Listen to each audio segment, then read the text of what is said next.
தென்பெண்ணை ஆற்றில் கரைபுரண்டு ஓடிய வெள்ளம் காரணமாக விழுப்புரம் மாவட்டம் பேரங்கியூர் கிராமத்தில் வீடுகள் தண்ணீரால் சூழ்ந்துள்ளது. இரவு நேரத்தில் மக்கள் படும் துயரத்தை விளக்குகிறார் செய்தியாளர் தாயுமானவன். தென்பெண்ணை ஆத்தோட மிக அருகில் இருக்கக்கூடிய ஒரு கிராமம் இந்த பேரங்கியூர் கிராமம். இந்த கிராமத்தில் மொத்தம் 50க்கு மேலே வீடுகள் இருக்குது. இந்த வீடுகள் அனைத்தையும் சுற்றி வெள்ளம் என்பது சூழ்ந்திருக்கிறது. இதுவரைக்கும் எந்த ஒரு செய்தி சேனலுமே இந்த கிராமத்தை பாதிப்புகளை எடுக்கலை அப்படின்னு சொல்லியிருந்தாங்க. இப்போ தான் வெள்ள பாதிப்பு சற்றே வடிந்திருக்கக்கூடிய ஒரு சூழலில் வீடுகளை சுற்றி பெருமளவில் வெள்ள நீர் என்பது தேங்கி இருக்குது.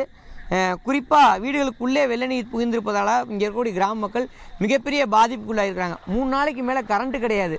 கரண்ட் இல்லாத ஒரு சூழலில் இங்கே இருக்கக்கூடிய கிராம மக்கள் நமக்காக டார்ச் லைட் அடித்து அங்கே இருக்கக்கூடிய வழிகாட்டியாக இருந்து அந்த கிராமத்தில் எந்தெந்த இடத்துலலாம் அஃபெக்டட் இருக்குது அப்படின்றத காட்டிகிட்டு இருக்கிறாங்க. நீங்களே பார்க்கலாம், எல்லா வீடுகளை சுற்றியுமே முழுமையாக வெள்ள நீர் என்பது சூழ்ந்திருக்கிறது. முழங்கால் அளவு இருந்த வெள்ள நீர் என்பது தற்போது தென்பெண்ணை ஆற்றில் வெள்ள நீர் சற்றே வடிந்திருக்கக்கூடிய ஒரு சூழலில் இங்கே குறைந்திருப்பதாக சொல்லப்படுகிறது. கிராம மக்களில் பெண்கள் அனைவருமே முகாம்களுக்கு அனுப்பி வைக்கப்பட்டாங்க. ஆண்கள் மட்டும் இன்னும் வெள்ள நீர் அதிகமாகிடுச்சுன்னா என்ன பண்ணுறது அப்படின்ற ஒரு ஏக்கத்தோட வீடுகளை பராமரிப்பதற்காகவும் வீடுகளுக்குரிய உடைமைகளை காத்துக்கொள்வதற்காகவும் இருக்கக்கூடிய காட்சிகளை பார்க்க முடிகிறது. அதே சமயம் ஒரு சில வீடுகளில் பெண்களும் இங்கே தங்கியிருக்கிறாங்க. ஏன்னா அவங்களோட உடைமைகளை பாதுகாத்துக் கொள்வதற்காக இருக்கக்கூடிய காட்சிகளை பார்க்க முடிகிறது. நாம் கேள்விகளை முன்வைக்கலாம். சார் சொல்லுங்கள் சார், எந்த அளவுக்கு சார் இங்கே ஒரு பாதிப்பு இருந்தது, இப்போ எப்படி இருக்குது, கரண்ட் இல்லாத எந்த அளவுக்கு பாதிப்பாக இருக்குது சார்? நீங்களே பாருங்க சார். இல்லை சார், ஃபுல்லாக மழை பெஞ்சு ஃபுல்லாக தண்ணியாக இருக்குது சார். பசங்க குட்டியில் வச்சுன்னு இருக்கோம், யாரும் என்ன எதுன்னு பார்க்க மாட்டேங்கிறாங்க சார். பாம்பெல்லாம் மேய்ஞ்சின்னு வருது, தண்ணி முட்டி அளவு இருக்குதுங்க சார். இப்போ தான் சார் தண்ணி கொஞ்சம் குறைஞ்சி போன மாதிரி இருக்குது. செம்ம தண்ணி வருதுங்க சார். பசங்க குட்டியில் வச்சுருங்க எல்லாம் சின்ன சின்ன பசங்க சார். பசங்களை வச்சு நாங்கள் என்னங்க சார் இந்த தண்ணியில் பண்ணுறது, யாரும் எட்டி பார்க்க மாட்டேங்கிறாங்க சார். என்ன பண்ணுறீங்க, எப்படி இருக்கிறீங்க கூட யாரும் கேட்க மாட்டேங்கிறாங்க சார். அப்படி எத்தனை நாளாக இந்த நிலைமையில இருக்கீங்கம்மா? 4 நாளாக இருக்கிறோம் சார். யாருமே பார்க்க மாட்டேங்கிறாங்க சார். இந்த ஊர் தலைவர் கூட என்ன ஏதுன்னு கூட இந்த பக்கத்தில் எட்டி பார்க்க மாட்டேங்கிறாங்க சார். நாங்கள் இடுப்பு வரைக்கும் எங்களுக்கு தண்ணி இருக்குது. பசங்களை வச்சு நாங்கள் தேய்ச்சினுக்கிறோம். சாப்பிட்றது கூட சாப்பாடு இல்லை, தண்ணி இல்லை குடிக்கிறதுக்கு, கரண்ட் வசதி இல்லை. நாங்கள் நைட்டில் பசங்களை வச்சு நாங்கள் எப்படி படுக்க முடியும்? கவர்மெண்ட் யாரும் எந்த நடவடிக்கையும் எடுக்கலை. நாங்கள் எப்படி இருக்க முடியும் கிராமத்தில்? எந்த அளவுக்கு சிரமமாக இருக்குமா கரண்ட் இல்லாது? கரண்ட் இல்லை, எல்லாத்துக்கும் சிரமம். சாப்பிட்றதுக்கு, தண்ணிக்கு, எல்லாத்துக்குமே சிரமமாக தான் இருக்கும். கரண்ட் இருந்தால் தான் எல்லாமே செய்ய முடியும். கரண்ட் இல்லாமல் எப்படி செய்ய முடியும் எதுவுமே? இது வரைக்கும் எங்கள் ஊரில் 5 நாளாக கரண்ட் இல்லை, எதுவுமே இல்லை. குழந்தைங்களை எப்படி சாப்பிட வைக்கிறது, எப்படி போகிறதுன்னு தெரியல. நாங்களாம் வெளில வேலை செய்கிறோம். ஆற்று ஒட்டங்களை தண்ணி போகிறதால எங்களுக்கு ஊரில் எப்போ தண்ணி வரும், என்ன போகணும் எங்களுக்கே கன்ஃபார்ம் பண்ண தெரியல எங்களுக்கு. அதெல்லாம் நாங்கள் இளைஞர்லாம் சேர்ந்து தண்ணி எப்போ வரும், டேம்பில் தண்ணி தரங்கன்னு சொல்லியிருக்காங்க. அதெல்லாம் நாங்கள் சேஃப்டியாக நாங்கள் பார்த்துட்டு இருக்கோம்.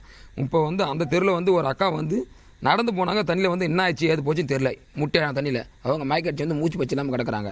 எங்களுக்கு இது கவர்மெண்ட்லேருந்து யாரும் எங்களுக்கு சப்போர்ட் பண்ணல, கட்சிக்காரங்களும் வரல, அரசியல்வாதி யாருமே எங்களுக்கு வரல.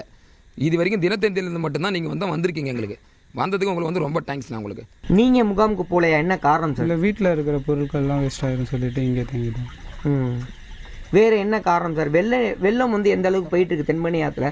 எந்த அளவுக்கு இங்கே ஒரு பாதிப்புன்றது இருக்குது சார்? இது வரைக்கும் நான் பிறந்ததுலேருந்து இவ்வளோ தண்ணி பார்த்ததில்லை. இப்போ தான் ஃபஸ்ட் டைம் பார்க்குறேன். இன்னும் மார்னிங் டைமில் எவ்வளோ போகும்னே தெரியல, ரொம்ப அதிகமாக போகும் போல். நீங்களே பார்க்கலாம், கிட்டத்தட்ட இரவு நேரம், இருள் சூழ்ந்த ஒரு நிலை. வீட்டில் இருக்கக்கூடிய பெண்களை மட்டும் பத்திரமாக இங்கே அருகில் இருக்கக்கூடிய முகாம்களுக்கு இங்கே இருக்கக்கூடிய ஆண்கள் தங்க வைத்திருக்கக்கூடிய காட்சிகளை பார்க்க முடியுது. அதே சமயம் வீட்டில் இருக்கக்கூடிய உடைமைகளை பத்திரமாக பாதுகாத்துக்கணும். அதேமாதிரி இன்னும் வெள்ளம் அதிகரிக்கக்கூடிய பட்சத்தில் வீட்டையும் பாதுகாத்துக்கொள்ளணும் என்பதற்காக இந்த கிராமத்தில் இருக்கக்கூடிய 50 வீடுகள் இருக்கின்றன.